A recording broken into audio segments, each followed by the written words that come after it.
सभी विद्यार्थियों को नमस्कार। एक बार अपने सभी ग्रुपों में इस वीडियो को शेयर कर दें, चैनल को सब्सक्राइब कर लेना ताकि आपके पास नोटिफिकेशन आ जाए, और लाइक तो करना ही करना है। यदि वीडियो अच्छा लगे तो मेन कमेंट बॉक्स में जरूर कमेंट करके बताना आज का वीडियो कैसा लगा। और यदि आप राजस्थान जीके शानदार जानदार चाहते हैं, खुद का मूल्यांकन चाहते हैं, तो रात्रि 8:30 बजे की क्लास को कभी भी मिस मत करिएगा। तो सबसे पहले तो मैं ये अनाउंसमेंट करने आया हूं कि भी एक तो राजस्थान पुलिस की भर्ती आ चुकी है, और हमने ये पीछे आपको साफ दिखाई दे रहा है 300 प्लस संकल्प ने 300 प्लस विद्यार्थियों का राजस्थान पुलिस में सिलेक्शन करवाकर एक इतिहास रचा है। और हम ये चाहते हैं कि ये जो इतिहास या ये रिकॉर्ड है ये टूटे और वो संकल्प के विद्यार्थी ही तोड़े, और ये जो 300 का आंकड़ा है वो डबल नहीं ट्रिपल तक पहुंच जाए। सिर्फ और सिर्फ वो आप पर है कि यदि आप चाहते हैं कि हमें शानदार जानदार तैयारी मिले तो आपका मोस्ट वेलकम है संकल्प कोचिंग गंगानगर में। आप आइए। तो सुबह के बैच शुरू हो चुके हैं संकल्प में, प्लस जीडी में भी संकल्प ने शानदार काम किया है। यदि आप चाहते हैं आपका कोई भाई बंधु जीडी की तैयारी कर रहा हो, नाम मात्र की फीस है संकल्प में, नाम मात्र की 6,000 रुपए फीस है। आप आइए। पुराने विद्यार्थियों को 5,000 रुपए रहेगा, 1,000 रुपए उसका कम हो जाएगा। और राजस्थान पुलिस मात्र और मात्र 7,000 रुपए फीस है। पुराने विद्यार्थियों को भी 1,000 रुपए कम है। तो इतनी कम फीस में इतनी शानदार टीम कहीं नहीं मिलेगी। आपका स्वागत है, आइएगा। और ये देखिए हमारे बैच कि कौन कौन से बैच हैं। तो आरएएस भी है, अपने पटवार का भी है, ग्राम सेवक का भी है, कंप्यूटर अनुदेशक का भी है। इन सब के बैच शुरू हो चुके हैं। तो शेयर कर दीजिए। आज मैं शानदार जानदार टॉपिक लेके आया हूं, राजस्थान की मिट्टियां। तो राजस्थान की मिट्टियों में जैसे जैसे बताऊं आप रिपीट करते चलना। मैं ये कहता हूं टॉपिक में कुछ भी नहीं है, छोटा सा टॉपिक है, पर्सन एक आएगा। सबसे पहले मिट्टियों का अध्ययन पेडोलॉजी कहलाता है। मिट्टियों का अध्ययन पेडोलॉजी कहलाता है। मिट्टियों का सर्वप्रथम वैज्ञानिक विभाजन किसने किया था? डॉक्टर बेनेट ने किया था। मिट्टियों का अध्ययन पेडोलॉजी कहलाता है। मिट्टियों का सर्वप्रथम वैज्ञानिक विभाजन डॉक्टर बेनेट ने किया था। मिट्टी के निर्माण की प्रक्रिया को क्या कहते हैं? मिट्टी के निर्माण की प्रक्रिया को क्या कहते हैं? तो याद रखिए, पेडोजेनेसिस मिट्टी के निर्माण की प्रक्रिया कहलाती है। मिट्टियों का अध्ययन क्या कहलाता है? पेडोलॉजी।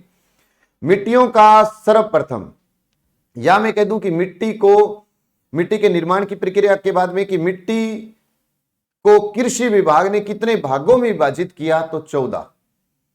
ध्यान रखना, एक 14 भी है, एक 10 भी है और एक 5 भी है। तो आपसे पूछे कि राजस्थान की मिट्टी को कृषि विभाग ने कितने भागों में विभाजित किया? तो 14 भागों में। अगर पूछे कि राज्य की मिट्टी को गुणवत्ता व उत्पादन के आधार पर कितने भागों में विभाजित किया गया? 10। गुणवत्ता उत्पादन के आधार पर 10। और अगर पूछे अमेरिका के कृषि वैज्ञानिकों ने राजस्थान की मिट्टी को कितने भागों में विभाजित किया? तो 5। तो वापिस रिपीट कर रहा हूं, 14 भागों में किसने विभाजित किया था? तो राजस्थान की मिट्टी को कृषि विभाग ने 14 भागों में। अगर पूछे मिट्टी को गुणवत्ता उत्पादन के आधार पर तो 10 भागों में। अगर आपसे कोई पूछे कि अमेरिका के कृषि वैज्ञानिकों ने राजस्थान की मिट्टी को, तो 5 विभागों में। फिर हम बात करें कि रचना विधि के आधार पर मिट्टी कितने प्रकार की होती है? 2। एक स्थान पर है वो स्थानीय, और जो एक स्थान पर ना रहे आगे से आगे जाए वो विस्थापित। तो रचना विधि के आधार पर 2 प्रकार की मिट्टी है, एक स्थानीय एक विस्थापित। एक स्थानीय एक विस्थापित। और जो राजस्थान की मिट्टी को कृषि विभाग के अनुसार जो 14 भागों में विभाजित किया गया, उसमें प्रमुख बातें बता रहा हूं। 14 भाग को याद करने की आवश्यकता नहीं है, लेकिन 3 नाम जरूर याद रख लेना। 14 ना याद रहे कोई बात नहीं, 3 याद होनी चाहिए। पेपर में आएगा साइरोजेक्स मिट्टी कहां पाई जाती है, रेवेरिना कहां पाई जाती है, जिप्सीफेरस। तो याद रखो साइरोजेक्स रेवेरिना श्रीगंगानगर, साइरोजेक्स रेवेरिना श्रीगंगानगर, जिप्सीफेरस बीकानेर, जिप्सीफेरस बीकानेर। फिर उसके बाद में कि राजस्थान की मिट्टी गुणवत्ता व उत्पादन के आधार पर 10 प्रकार है।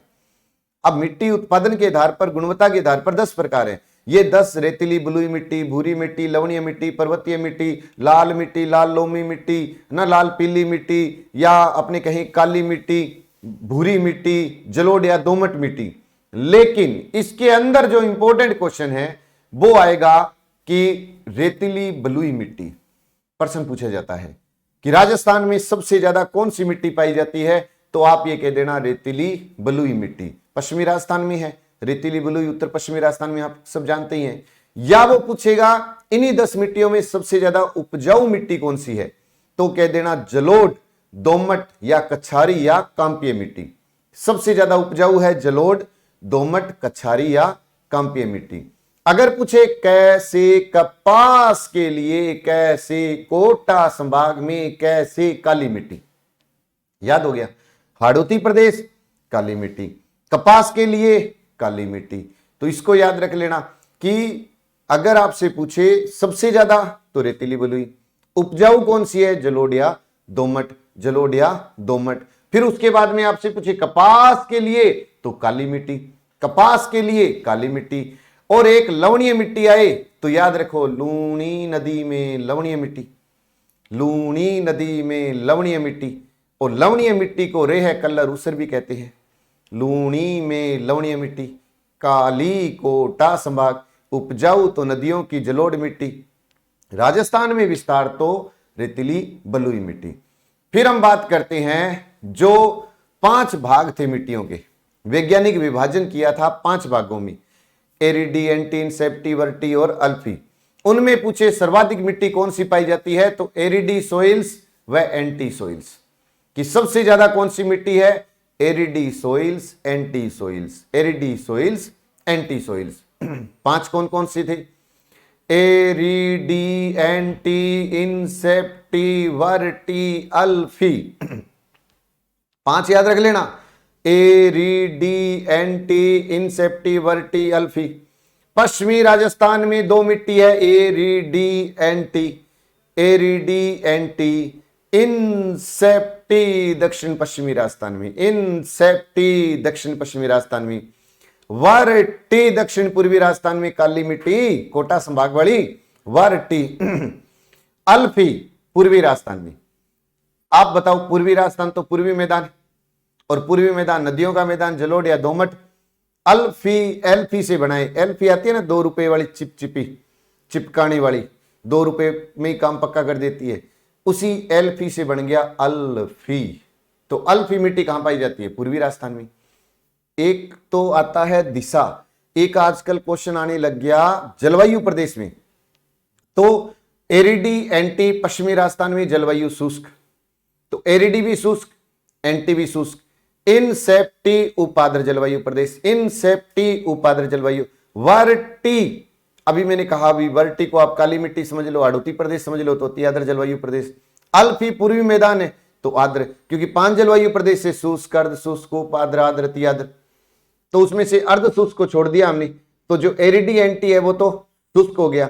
इनसेप्टी उपाद्र हो गया, ऊपर अरावली, उपाद्र, इंसेप्टी। कहते हैं ना कि ऊपर मत जाओ वहां सेफ्टी नहीं, सेफ्टी नहीं, वहां इंसेप्टी है उपाद्र में, और वर्टी में अति आद्र, और अल्फी पूछे तो आद्र, अल्फी पूछे तो आद्र। मिट्टी में कौन सी समस्या पाई जाती है, सेम की। आपसे पूछे सेम की समस्या सबसे ज्यादा कौन से गांव में है, बड़ोपल, हनुमानगढ़। कि राजस्थान में सेम से प्रभावित सबसे बड़ा गांव बताओ, बड़ोपल, हनुमानगढ़। सेम की समस्या किस नदी के बहाव क्षेत्र में देखी जा सकती है, चंबल नदी के बहाव क्षेत्र में। सेम की समस्या कौन सी नहर के बहाव क्षेत्र में देखी जा सकती है, आईजीएनपी के बहाव क्षेत्र में। कि मिट्टी में समस्या पाई जाती है सेम। अब सेम की समस्या से सबसे ज्यादा प्रभावित गांव बताओ, बड़ोपल, हनुमानगढ़। आप बता दो नदी का बहाव तो चंबल, नहर पूछे तो आईजीएनपी। फिर उसके बाद में हम बात करें कि सेम की समस्या के समाधान के लिए आईजीएनपी का जो बहाव क्षेत्र है वहां पर सेम की समस्या के लिए समाधान के लिए हॉलैंड के सहयोग से इंडो डच योजना चलाई जा रही है, इंडो डच। और इंडो डच योजना के अंतर्गत यूकेलिप्टिस के पौधे लगाए जा रहे हैं ताकि सेम को कंट्रोल कर सके। अब आप कहोगे सर यूकेलिप्टिस तो ऊपर से गया, अरे यूकेलिप्टिस यानी सफेदा, सफेदे के पौधे लगाए जा रहे हैं ताकि उस सेम को कंट्रोल कर सके।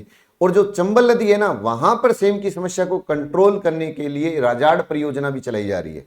वैसे याद रख लेना इसको कि चंबल में तो राजाड़ परियोजना और इंदिरा गांधी में हॉलैंड के सहयोग से इंडो डच परियोजना चलाई जा रही है। और सेम की समस्या सबसे ज्यादा प्रभावित बड़ोपल है। एक जिस मिट्टी का पीएच मान 7 हो वो उदासीन मिट्टी होती है, अपने आप में पूरी कंप्लीट। और जैसे पीएच मान प्लस हुआ तो क्षारीय और माइनस हुआ तो अम्लीय। पीएच मान प्लस क्षारीय और माइनस हुआ तो अम्लीय, याद रखो। फिर उसके बाद में अपने बात करें कि 5 मिट्टियां एरिडी, एंटी, इंसेप्टी, वर्टी, अल्फी, सबसे ज्यादा एरिडी और एंटी, सबसे ज्यादा एरिडी और एंटी याद रख लेना, है ना। वैसे याद रखना है, सबसे ज्यादा पूछेगा 2-2 के जोड़े देगा। या वो पूछेगा राजस्थान में सबसे ज्यादा मिट्टी कौन सी है, रेतीली बलुई मिट्टी, याद रख लेना। या वो पूछे सबसे ज्यादा उपजाऊ बताओ, जलोढ़ या दोमट, याद रख लेना। या वो पूछेगा कपास के लिए बताओ, तो आप कह देना काली मिट्टी कपास के लिए। तो आज का वीडियो कैसा लगा, मिट्टियों का वीडियो जरूर मेन कमेंट बॉक्स में बताइए। हौसला बढ़ाते रहना, वीडियो लेके आता रहूंगा। बहुत ही जल्दी साइकोलॉजी के अंदर अधिगम का टॉपिक लेके आ रहा हूं मैं, बहुत जल्दी साइको में अधिगम का टॉपिक लेके आ रहा हूं। एक क्लास लगा लेना, अधिगम का क्वेश्चन गलत नहीं होगा, इस बात की गारंटी देता हूं। और बहुत जल्दी आ रहा हूं मैं, ये नहीं कह रहा कल लेके आऊंगा, लेकिन बहुत जल्दी लेके आ रहा हूं। क्लास जरूर लगाना। और यदि राजस्थान जीके अच्छा चाहते हैं आप, तो सीधी सी बात है, रात्रि 8:30 बजे की क्लास को कभी मिस मत करना। आज रात्रि 8:30 बजे भी आ रहा हूं। और अब जो 5-7 दिन चलेगी क्लासें, उनमें आए हुए क्वेश्चनों को ही डिस्कस कर रहा हूं, ताकि आपको पहले से ही प्लानिंग पता लग जाए कि आज कल पेपरों में ऐसे क्वेश्चन आ रहे हैं। तो ज्यादा से ज्यादा शेयर करना, वीडियो को लाइक जरूर करना, चैनल को सब्सक्राइब जरूर कर लेना। जय हिंद, जय भारत, नमस्कार।